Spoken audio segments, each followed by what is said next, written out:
ข้าเจ้าบ่ได้มาซอยอีหยังเลยตั้งเกือบก็บ่ใส่ซ้ำแล้วว่ะนั่นคือแบบถ้าเขาจะเล็กก็เล็กก็สร้างมาแข่งมาทำใช่ทอเนี่ยเราเว้านะทำบุญไปหันแล้วจะเลี้ยงม้ายังเลี้ยงเนาะ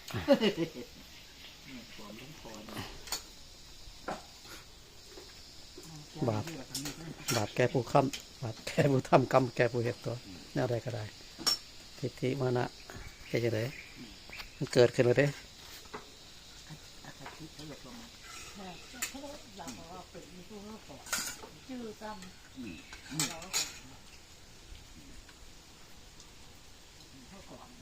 อ๋อเวียดนามตะวงโอ้ยจากอยู่ได้เชิญกับพวกพิษได้ว่ามันต้องไปเปิดวังนี้นั่น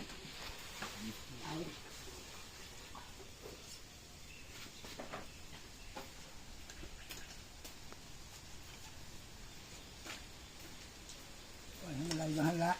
นั่นมันเองเสีย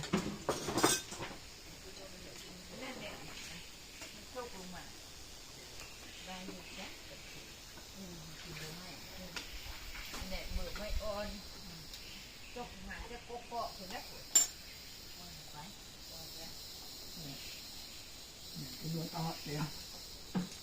การเหนือนวลได้เหนือนวลคังไปนู่นข้างปล่อยสกปรกใหม่ก่อน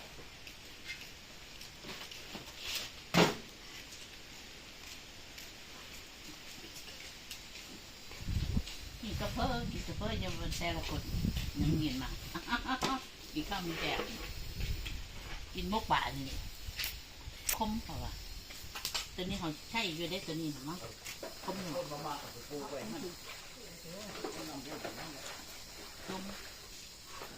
เขาไปซ่อนหนังคล้ายกับบูบ่หวานโอ้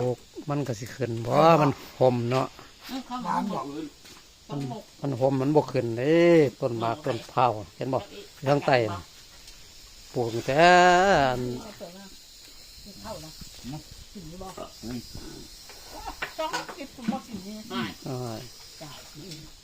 โอ้คำมันทั้งนี้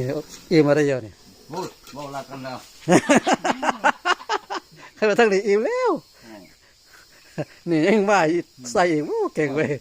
ไปอยู่บกเลยเนี่ยไปหันก็บกโอ้ยตาย